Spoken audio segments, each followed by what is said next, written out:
Welcome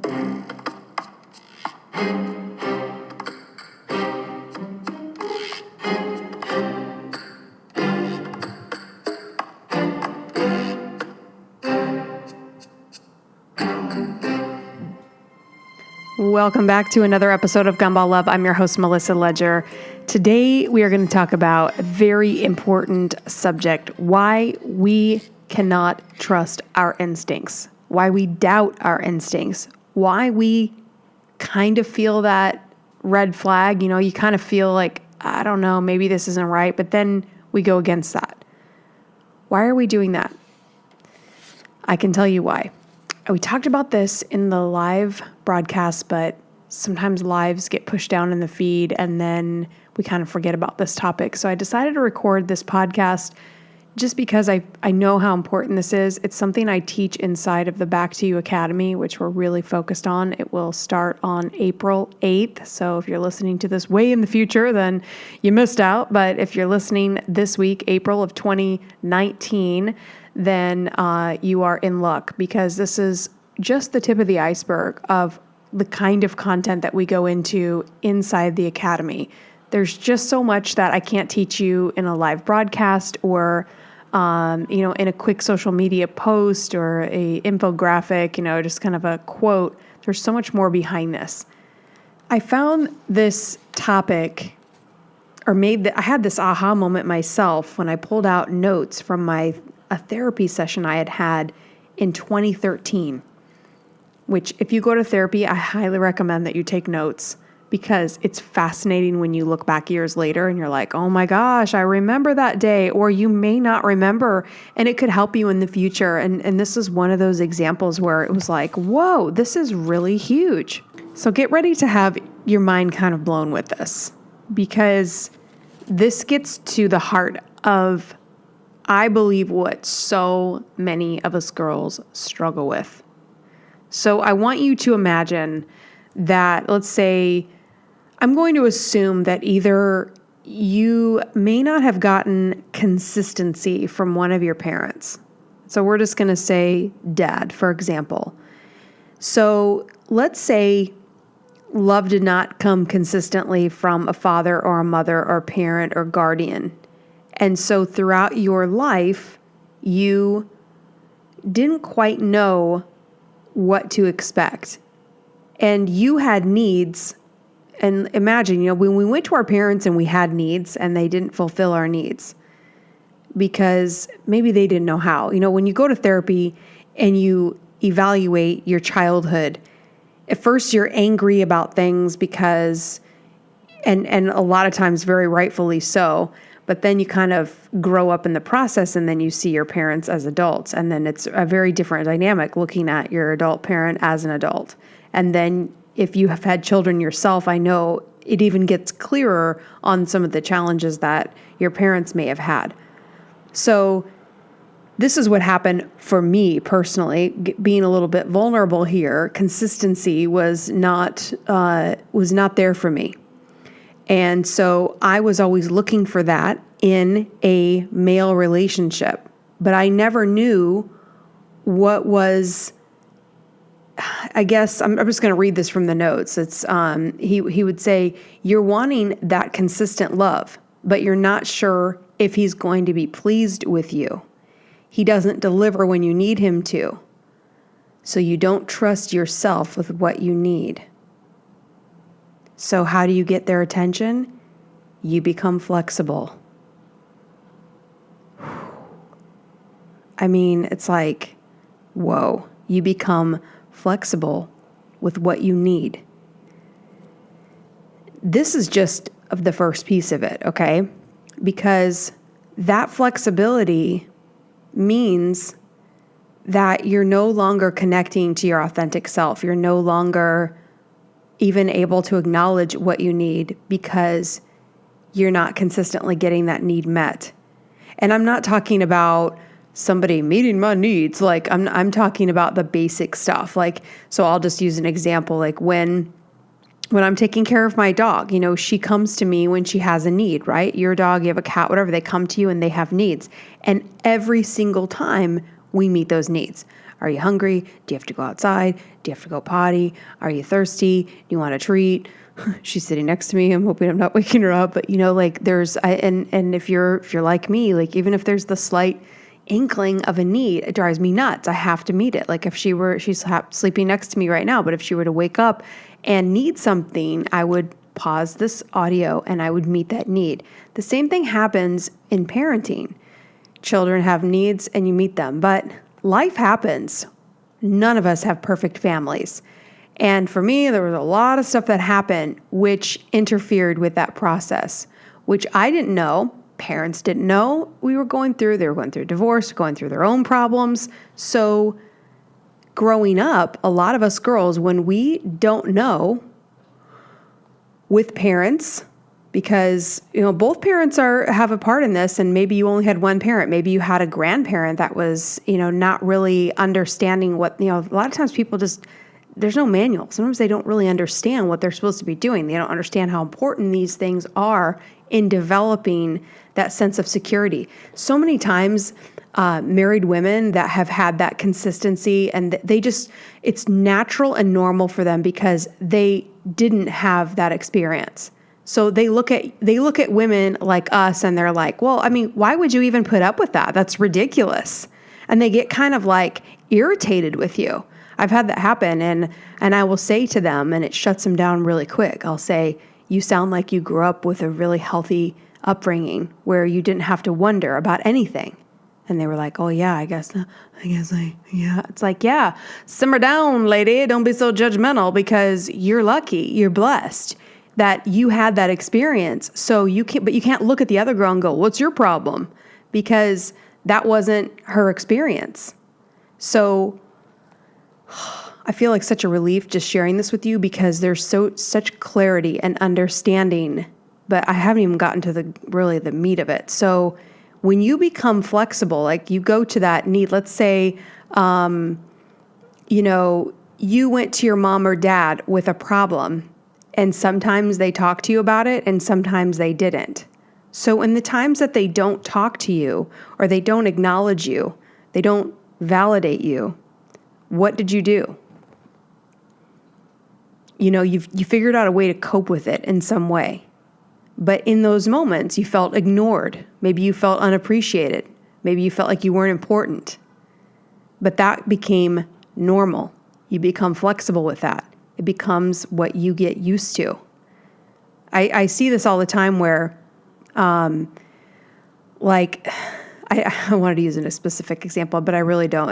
I'll just say with some kids I used to know.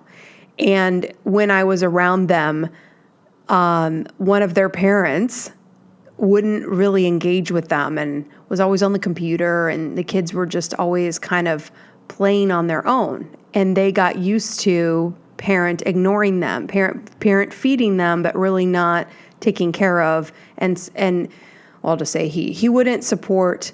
He was supporting them, but he wouldn't really connect because he didn't know how. So that's the other side of it. Sometimes it's like if you have a parent that didn't connect, a lot of times they just don't know how to do it because their parents didn't connect with them. So this thing gets passed on in generations. And so it's just something that becomes a habit. I have in my note here, you learn what to expect and you develop a habit of changing what you can expect. So let me jump ahead a little bit just so we can come back and connect these two dots. So when you're with a gumball guy and he's not receiving what you have to offer, he texts you, he says, "Can I come over?" Sure, he comes over. You know this cycle where you sit there and you have some wine and you're on the couch and you see he wants the relationship. He wants to be with you. He wants that warmth that you offer. He'll tell you you're a great woman. So you feel like he's seeing you in the moment. And a lot of times I think these guys really can see us. However, when he leaves, he doesn't come back for a few days. He ignores text messages. So you think back to that moment on the couch when you were giving so much to him, and then you think, I guess he didn't want that. Maybe I was too much. So then you doubt what you have to give. And then you also have developed a habit of knowing that being ignored is normal. So this pattern of, oh, he's ignoring me, but maybe you're used to that. I was used to that. Not really being paid attention to, being talked over, being ignored. Those things were consistently, that was the inconsistency was the consistency. It was like, that's what I knew. So when guys would do this to me, it wasn't alarming to me because, you can always make an excuse. Well, he's got this or he's got that. And yeah, you can always justify it if you want. However, people in healthy relationships expect to be acknowledged. They expect to be heard. They expect that the person can see what they're offering.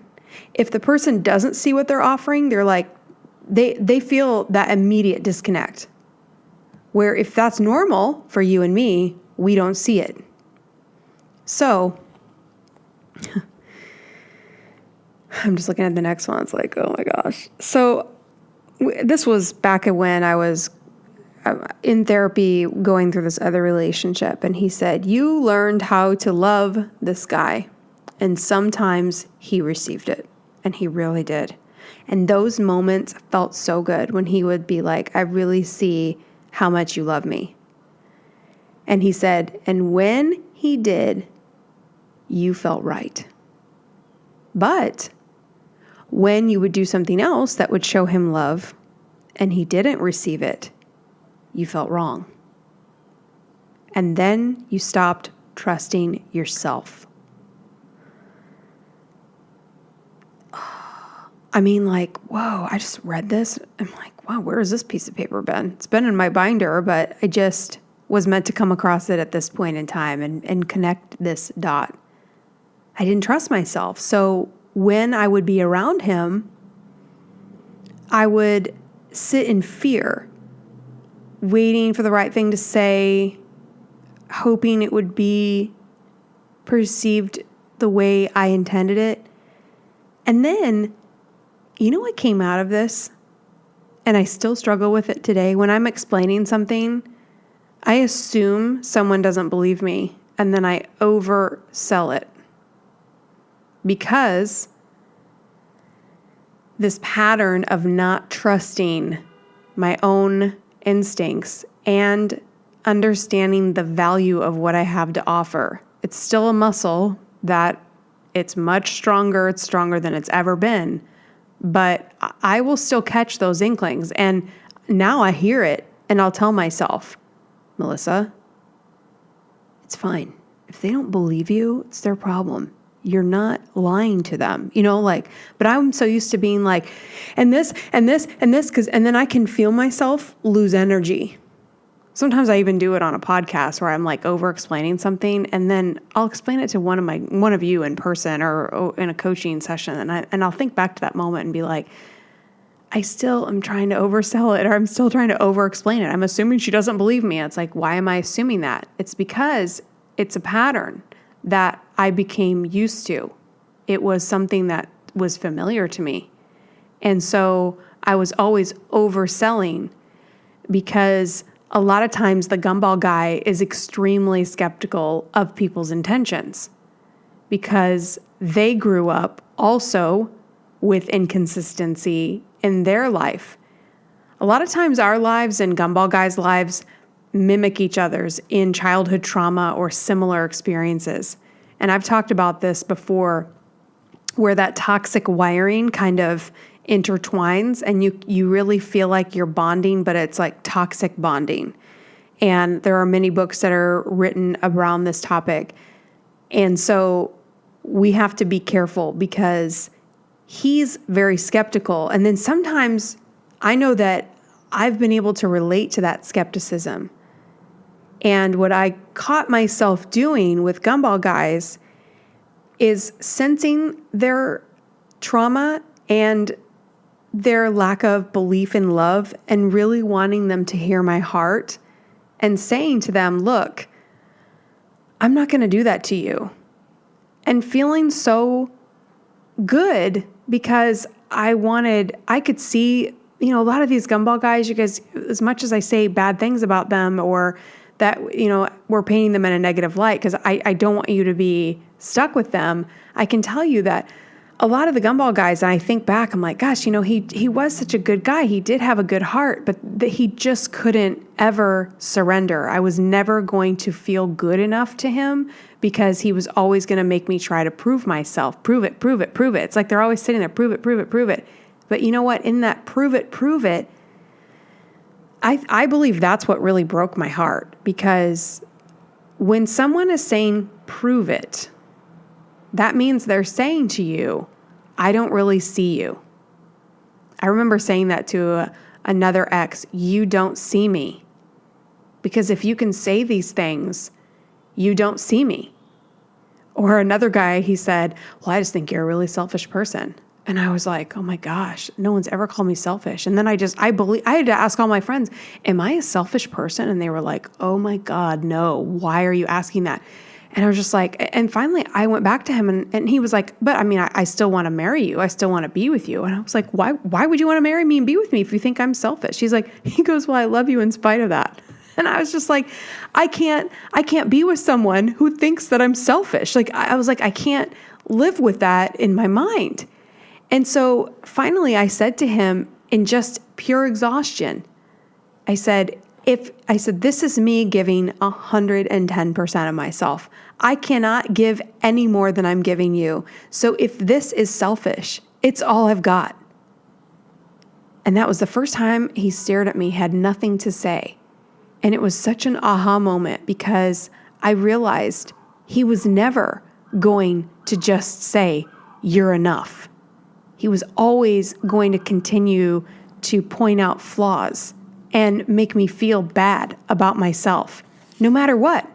Even though in his way he felt like he loved me, his childhood trauma was always going to prevent him from really being able to just surrender, love me, accept me, and enjoy life. He couldn't enjoy life. He was always sitting there waiting for that shoe to drop. And when he was waiting for the shoe to drop, it just killed me because I was like, my gosh, how much more can I invest in you and your children and your life and everything? I mean, I gave the guy everything. And to still be doubted did more damage than I realized. So going back to what my therapist said, he said, when they shift, you don't get to be who you are. These notes, my therapist was so incredible. I'm going to try to get him on the podcast. I actually think he might do it. So if you're listening, Dr. S, I'm going to come after you because he was this was just one session. Can you even imagine? Like, I probably didn't even appreciate it at the time because I was taking it in. But now I'm like, whoa, this was such gold. When they shift, you don't get to be who you are. When they shift, you don't get to be who you are. When he's not receiving what you have to offer, he rejects it. And this is when he said, so when he rejects it, then you're like, oh, you reject that? You reject X? Well, then I'll give you Y. Is that good? And then sometimes you'd be like, yep, I like Y better than X. Okay, I'll take that. I'm like, okay, great. But is that me being myself? No. That's me being for him what he needs me to be for his own needs. Not just me being able to be myself and be comfortable and relax and be accepted. Which I feel like I know you. Like, it's like, well, wait a minute. Am I not supposed to be like, I can't just be about myself. I do have to think about his needs. Yes, you think about other people's needs, but not at the expense of changing your identity for him. And that's the difference. Can you see why I created the Back to You Academy?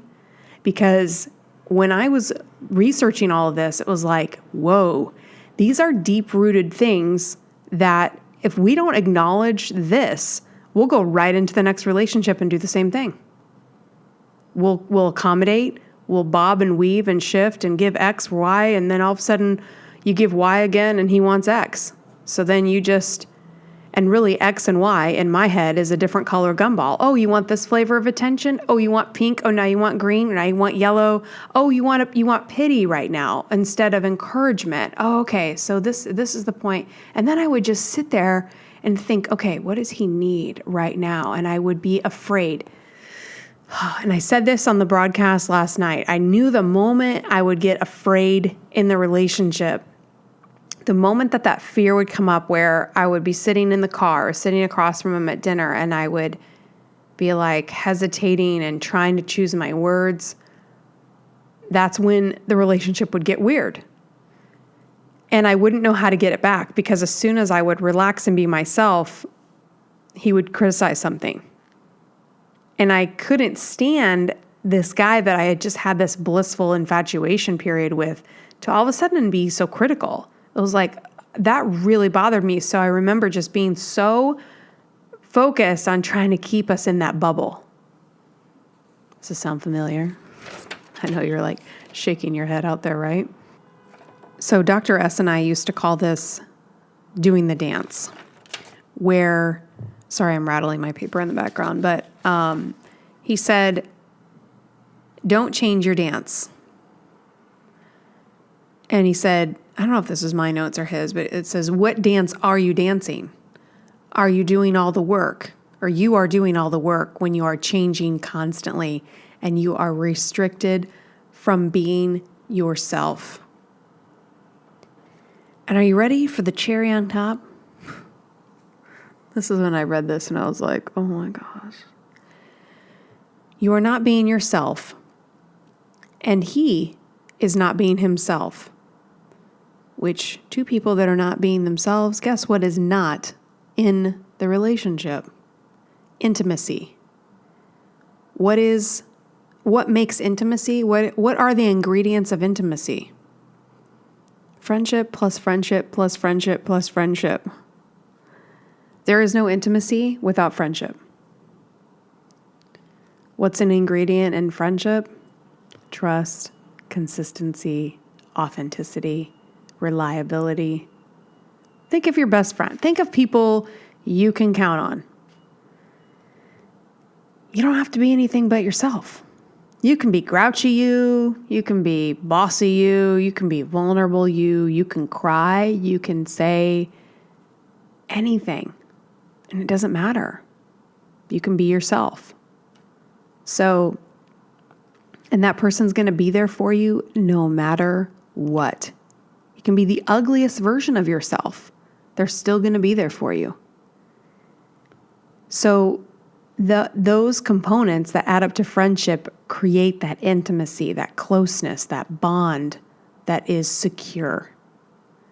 So when we're dancing around and we're changing who we are to accommodate the guy, it goes back to whatever we were doing in childhood to accommodate other people's needs, putting ourselves aside, allowing ourselves to be accustomed to being ignored, unvalidated, talked over, not paid attention to.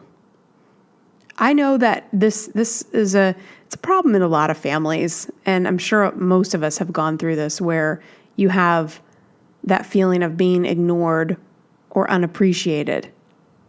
And I'll just give you an example. Like when I go into corporate life and I'm sitting in a meeting and I'm speaking, the second someone talks over me or doesn't acknowledge me and I can tell who isn't going to acknowledge me, I immediately cut that cord in my head. I don't try to change who I am for that person because I know that is my weakness. And so now I'm conscientious of it and I say, gumball. They want all the attention. No matter what you say, they make it about them every single time. Nobody can even say, hey, my grandma is going through, she had a stroke. Oh yeah, my grandma had a stroke. Yeah, we went this like, hey, we weren't talking about your grandma. We were talking about their grandma. It's like things like that. And we're all guilty of it because we're trying to relate on things. I mean, I've done it and I'll catch myself being like, oh my God, I'm being like that gumball person. So we all struggle in some instances, but I'm talking about the person who just can't shut up and they just will always talk about themselves. If I've been on dates with guys or talked to guys where it's like every response they have is about them. They never say, oh, that's really interesting. Tell me more about that. Oh, where was she from? What did she? There are no questions because there's no interest.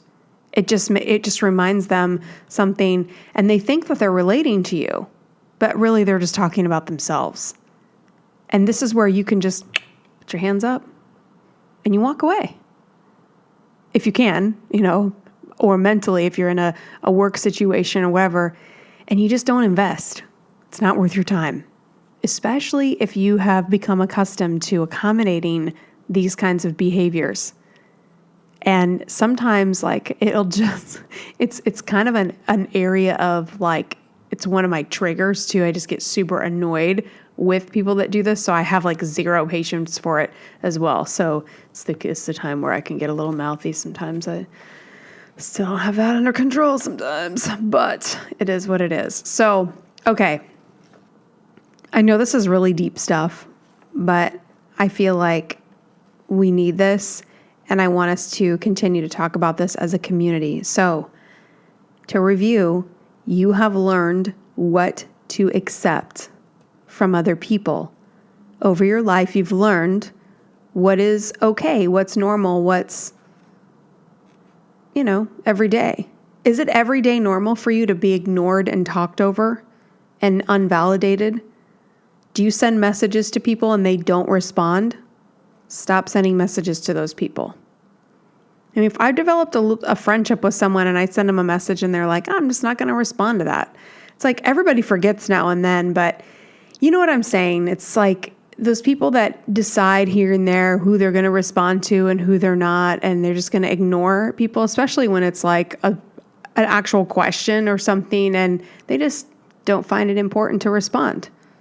Then stop talking to those people, and you know who they are. You know the people that are so busy they didn't see the message, and you need to remind them. They're like, oh my gosh, I'm so sorry I didn't see it. Or it's just the kind of person that constantly disregards you. That inconsistent availability. We have to let that go. It just makes me irritated thinking about it.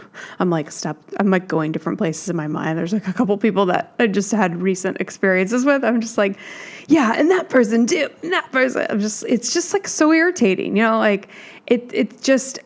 it's still hurtful, it hurts your feelings, and I don't want you, I'm thinking about how it hurts our feelings.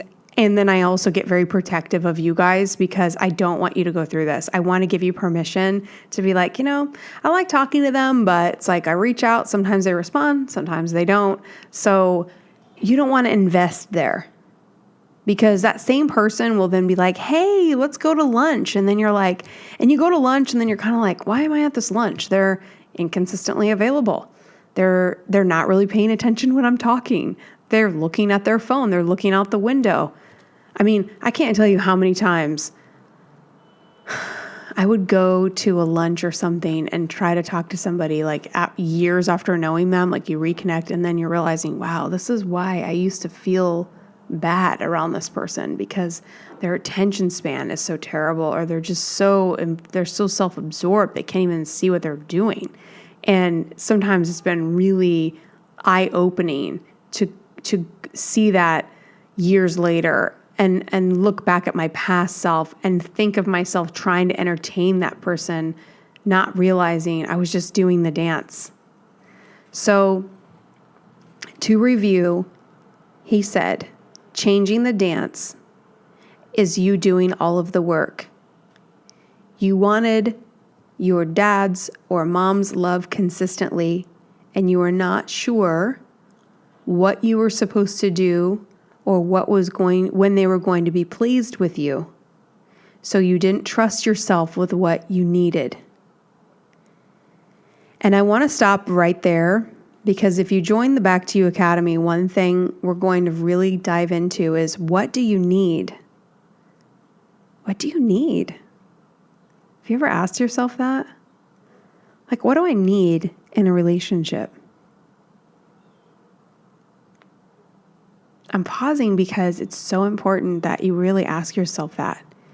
And you may not be able to come up with an answer because you know what?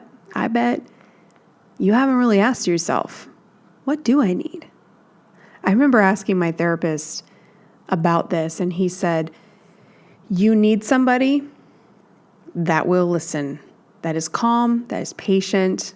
And so when I've dated guys that I can see have that edge, or they're not, they have that anxiety, or they're super over type A, I know that that's probably not what I need. And I've gone on dates with guys, and I remember one recently asked me out, and we talked on the phone, and I could just hear it in his voice. It was like, this is the kind of personality that wears me down.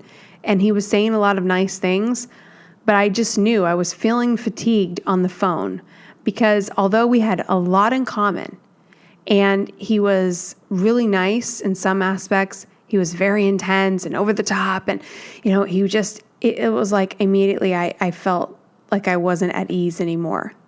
And so we have to get to know ourselves, get back to you.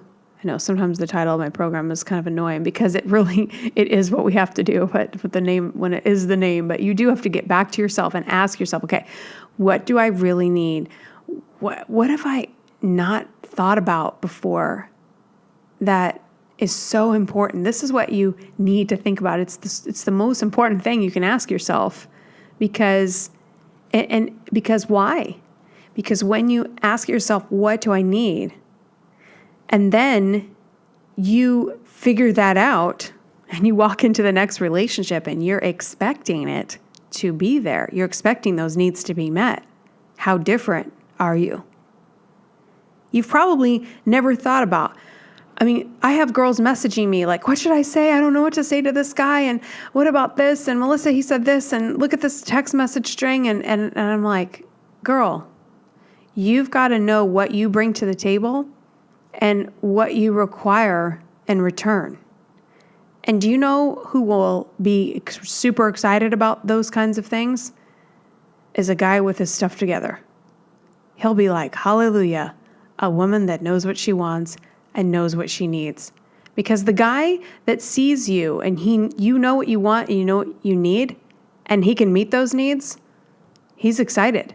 Because I want you to think of it the other way around. If a guy was like, I need a woman that is this way or that way. Like, let's say he says, I need a woman that loves children and loves dogs and likes to travel. I need somebody that can think for herself. I need somebody that is dependable and reliable. I want someone that can hang out with my family for a whole day and maybe even go on a vacation with my family. I need someone who has a positive energy that isn't going to be a complainer, someone that can see the bright side. I want an optimist, not a pessimist. Let's say all of that stuff was you. And you're like, yeah, that's me.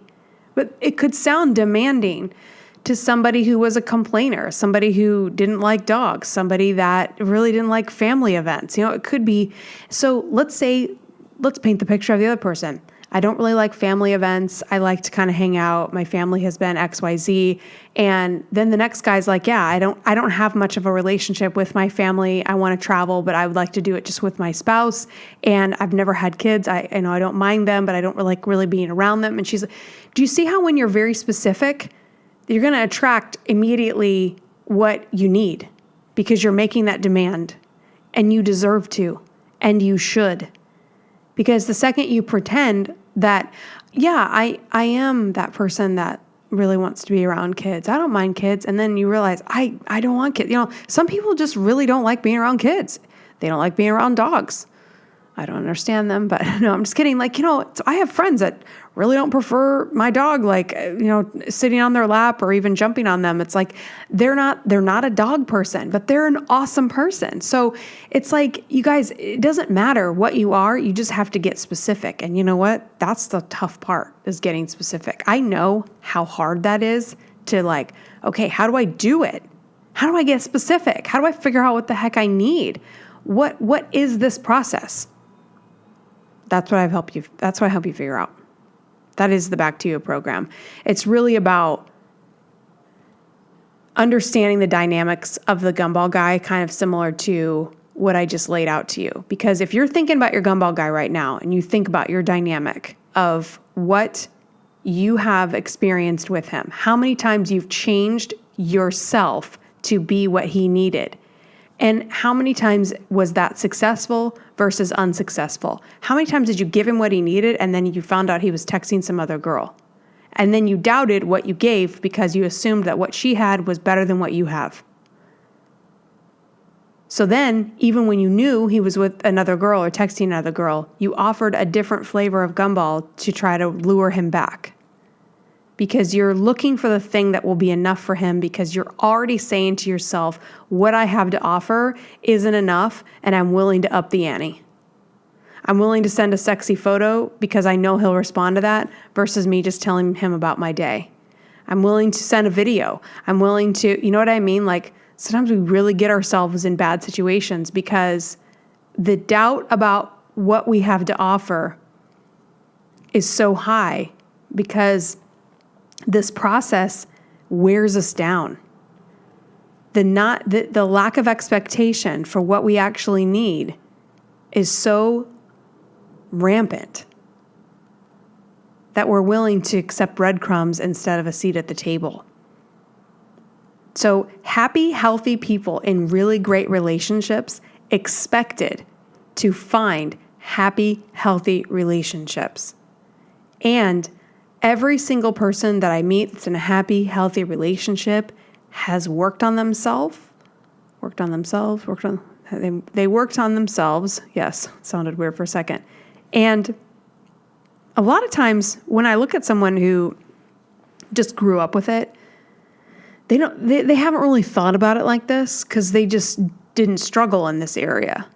I know, it's gross, right? It's like, oh, you didn't struggle in this area. You just naturally felt like you should have good love. But they did. Like, I know people where I'll explain gumball love to them and they'll kind of like squint their eyes like, that's an interesting way to think. Like, this doesn't even cross their mind because it's so foreign to them because they just, without question, expected to have real love and true acceptance.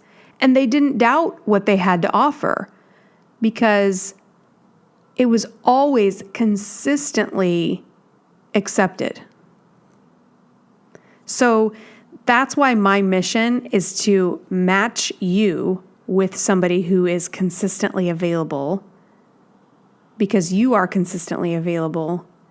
And then the two of you will raise children with that love. And that's my ultimate, my mark on the world will be creating as many healthy couples as I can to change a generation of, I don't know, hundreds, thousands, maybe even millions of people that will grow up with that stability. Can you imagine? Can you imagine if everyone had that? It would be world changing. So that's where I'm just starting with myself. And it also, I want to give you some relief here because if your parents weren't there for you in the most healthy way, once you can get your mind around this, you can fix it. And I've had many conversations with my own parents about this, and we've talked about what happened during those times and why they weren't available. And then I was like, oh yeah, I can see where, it wasn't like they completely walked out or abandoned, but it was just that inconsistency and so many things were going on that I was a good kid that was I was very flexible, but I became too flexible. So that's where we have to go back and nobody has, even those happy, healthy people, they still have stuff. Everybody has stuff. Every single person can benefit from therapy. I don't care who you are. And the people that think they don't need therapy are usually the ones that need it the most. It's like everyone can be better. Everybody can be more self-aware. And so it's so, not to be, no pun intended, but it's so therapeutic. It's so like satisfying to make these connections because then you can relieve yourself from being tortured by your childhood. You can gain perspective. Then you can start repairing yourself figuring out what you do need. And then when you go into the next relationship, you're going to have a whole different perspective. If you go from gumball guy into the next relationship, it's going to repeat. He's going to seem like a great guy. You're going to tell me, Melissa, he's everything you said. And then all of a sudden the red flags will be there because your lens isn't clear yet. So if this resonates with you, I highly recommend you go through the academy. There are payment plans available. Make this investment in yourself. Really. I mean, how much time is another guy worth? You know what I mean? Like, this academy is a one-time expense. And then if you want to become a member, you can keep going through it each month, because we'll change. This is going to change every single month. There's no way I could teach it the exact same way every month, or I would go insane. So if you want to stay with the community and be connected, you'll be able to. I have a very low monthly membership fee that will keep you connected. And I'm way over giving, but I just feel like we'll build this community, enough people will share it, and eventually it's just going to be massive. And there's going to be such a resource available so that all these girls can join in and get the help that they need. And if you are going to a therapist, that is amazing. I highly recommend that you add therapy to accompany you through this process so that you can work on those deep-rooted issues that may have happened in childhood, that you can unravel those knots, untie those, smooth things out, and allow yourself to have a fresh start. So it's April, it's spring, we're going to go into summer. Let's really work this month to get you new perspective. Go through this. It's work on yourself, but it's a labor of love. You'll come out confident, clear, like clarity. How much clarity did you gain just in this one podcast? It's only been 41 minutes. And you're already like, oh, I do change for what he wants. And when I change what he wants, when he wants it, I stop being myself. And when I stop being myself, I stop having intimacy with my partner. The second you are not the real you, you will not have intimacy. That is not friendship. A friend does not expect you to be different for them. They do not expect you to meet needs on demand. So, take that in. Really go through and ask yourself, how many times am I a chameleon? I mean, when you really think about a chameleon, right? They're changing the color of their skin to match their environment. But what is it really? What's the real color of a chameleon? I don't know, there probably really is a color. But you know what I'm saying? Like, if I really do that, and if I'm constantly changing, then I probably don't even know what color I really am. Who are you really? You know, it takes a little bit to figure out. And then it's so fun though. Like, I think about where I was when I started this to who I am now.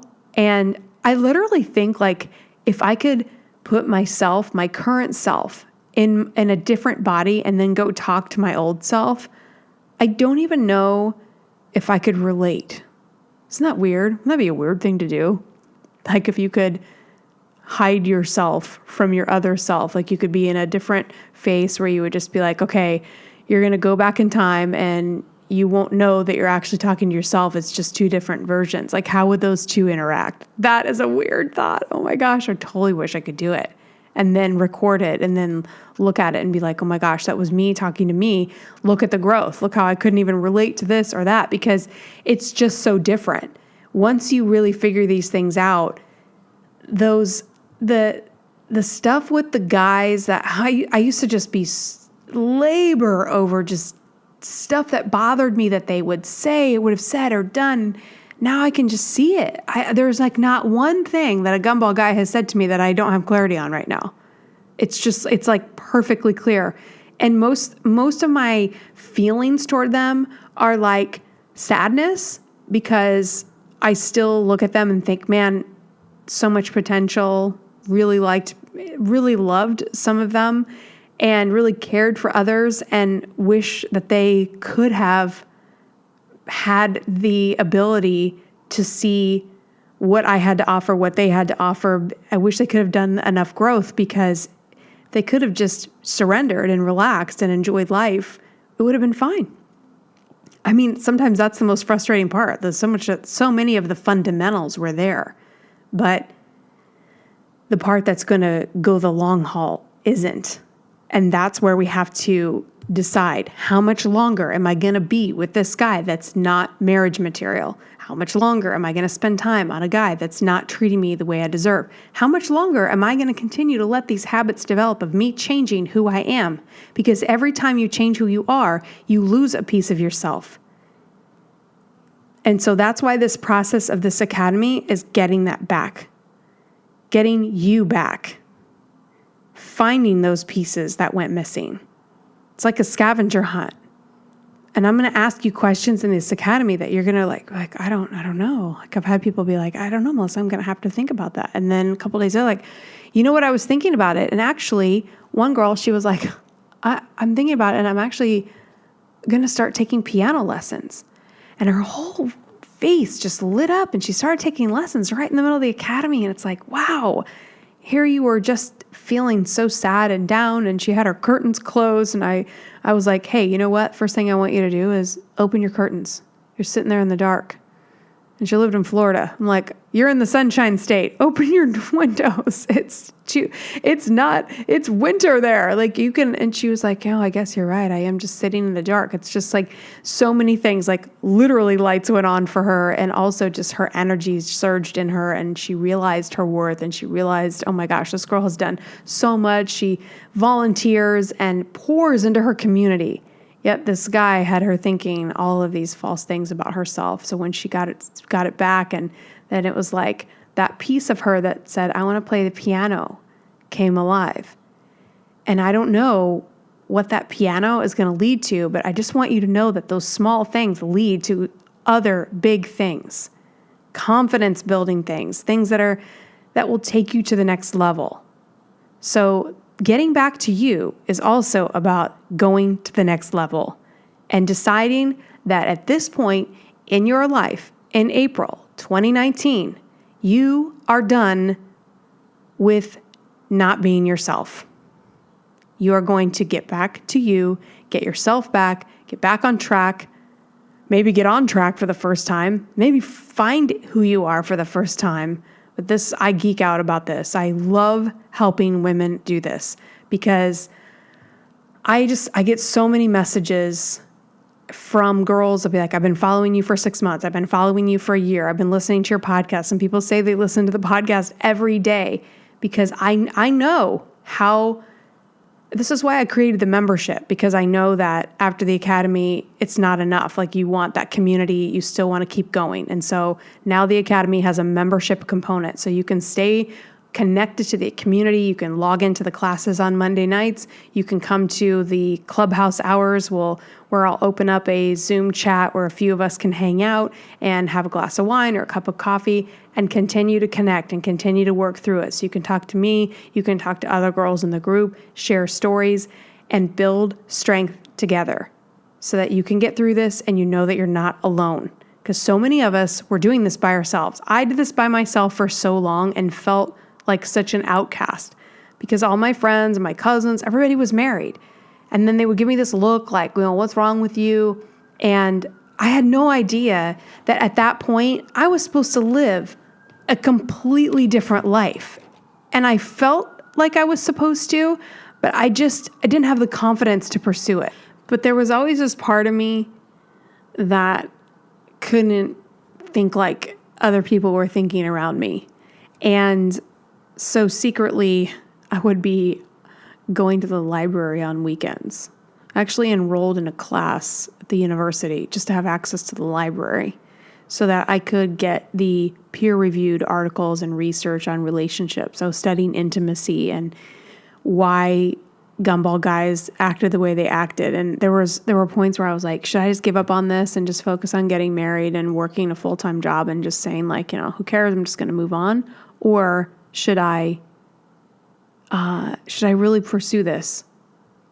And thank God I decided to pursue it. And I will tell you that by me doing it alone, it did develop a tremendous strength and muscle in me because I had to figure it out kind of like against all odds and like really no one's supporting, not that people didn't support, like my mom supported me, my sister supported me, but I'm just saying, like, as a society or no one was really like understanding what I was doing. And so I feel like that process for me is what built the strength to become the teacher for you. And it built such, like, you know how when you in a house you have those, what are they called? The support beam, the support wall. They'll be like, oh, you can't take that part of the ceiling out because there's that support beam in there. I feel like there are certain support beams that are built in me, and that's why I'm always going to be strong for you. I'm not perfect. I definitely still have weak areas. There are still things that are still parts of this house that are under construction for sure. And I don't call him to have all the answers either. I will always tell you, like, I am not here to tell you how to find a guy. That's not what Gumball Love is about. It's about teaching you how you lose yourself in a guy, how to get yourself back, how to connect with the life you were supposed to live. And then I just know by the success stories, by all the girls that are now engaged, and one just got married, two are about to get married. So I have, I think, 4 or 5 that are engaged just in the last couple of years of really sharing this content in an intense way. So I'm telling you, eventually you will meet the right person, but it's not the end all be all. And I don't want you to be focused on that as what is considered success. Success doesn't, it's like at the end of this, the success isn't, now I'm in a relationship, so it works. No, the success will be that you can be happily single, that you can be strong in what you know you need. You expect those things, that your friend, all of your friends that are close to you are the ones that invest in you, the ones that respond to you, the ones that care about you. So you're always surrounding yourself with people that treat you the way you deserve to be treated. That's what we really do. We work on the whole life aspect, because then it's going to bring all good things to you. Then you're really going to build that support system in yourself. So the thing I do for you in this academy is I shorten the amount of time that it takes for you, because I feel like God doesn't want all of us to spend 10 years doing this like I did. He wants you to have this in a expedited version. I really believe I was created and put on earth to do this for women so that you did not struggle or spend more time than you have to in this pain. I want to get you out of the pain, help you understand what this guy is doing and why it's hard and how much it's really had nothing to do with you. Had nothing to do with you, has nothing to do with you. So when I hear my students say that, they're like, oh my gosh, Melissa, I just see it really wasn't me, was it? No, it's not you.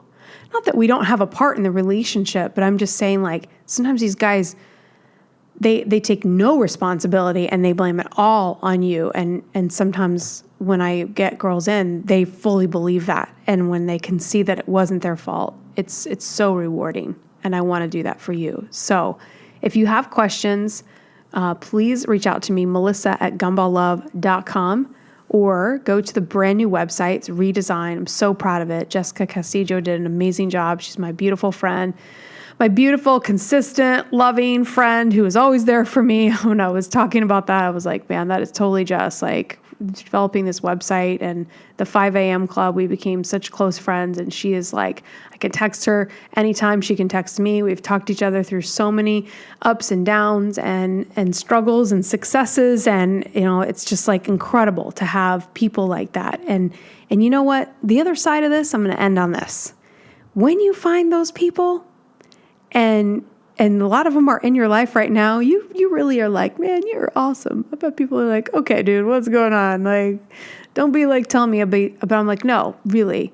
And I tell the guys that are married to my cousins, you're the guys in my head a lot when I'm talking about the good guys. And they're like, come on, I don't want to be, one of them was like, I don't want to be the poster guy. He felt like so pressured. I was like, relax, dude, you're not like the one and only, but he just felt like, oh my gosh, I do things wrong and I'm not the guy, but it was like, yes, but you are, because, these guys are awesome and they need to be acknowledged. And that was part of me making that transition and really looking at the people that are so great, being like, man, you're awesome. And I want them to know, like when I'm delivering this content, hey, I'm talking about you. I'm talking about you. I'm talking about you, because the other side of it is really being so grateful for those that we have. And even if that's one person, it's great. And that's plenty. And if you have 2 or 3 or 4, even better. So really take an inventory of who's in your life and take a moment to say thank you, because they are priceless. And you know what? So are you. You're such a giver. You're such a love. You have so much to offer. So when you're thinking about what do I need, I also want you to think, what do I give? And when you start thinking about what you have to give, it's a lot.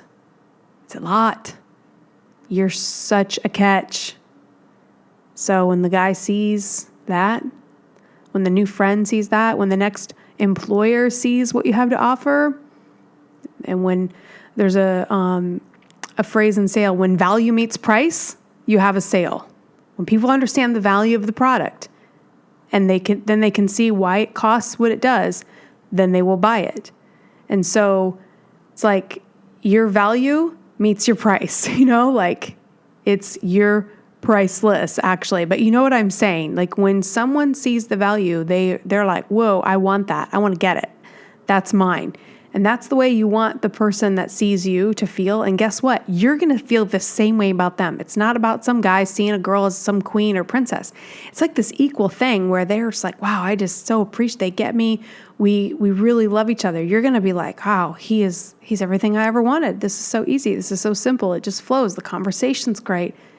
And that's when you know, like, okay, that's what you want to strive for. That's what you want and you hope and pray that happens. But it's not what makes you happier.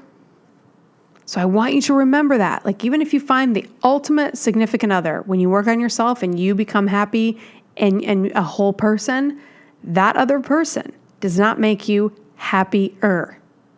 Go listen to Brad and Sarah on the podcast. I ask all these couples, do you feel like you make each other happier? Would you be less happy as a person without them? Now, obviously, if they lost them, but they all say, nope, I do not need him. I do not need her to make me happy. I am in control of myself and I control my own happiness. So I just want you to remember that we shouldn't be looking for the relationship for happiness. We need to be looking into the relationship that we have with ourselves, and think about all the things that we just talked about in this podcast. So I recommend that you go back through this podcast and you listen again and again and again, maybe, because this was a lot, especially in the first 30 minutes. I was kind of eyeing the clock, so you might need to just look at the first 30 minutes because it's a huge thing. I usually teach this in the academy, but I want to just give you a taste of what we talk about in the academy. So I would love to hear from you, what you think about this podcast, your thoughts on the topic, any aha moments. I live for the aha moments. So let me know, melissa@gumballlove.com. You can join the academy at gumballlove.com. Just go to the website and hit academy, and all the information is there, payment plans, everything, private coaching sessions, whatever you need, I'm here for you. So reach out to me, and I am happy to help you in any way I can. Until next time, I'll see you soon.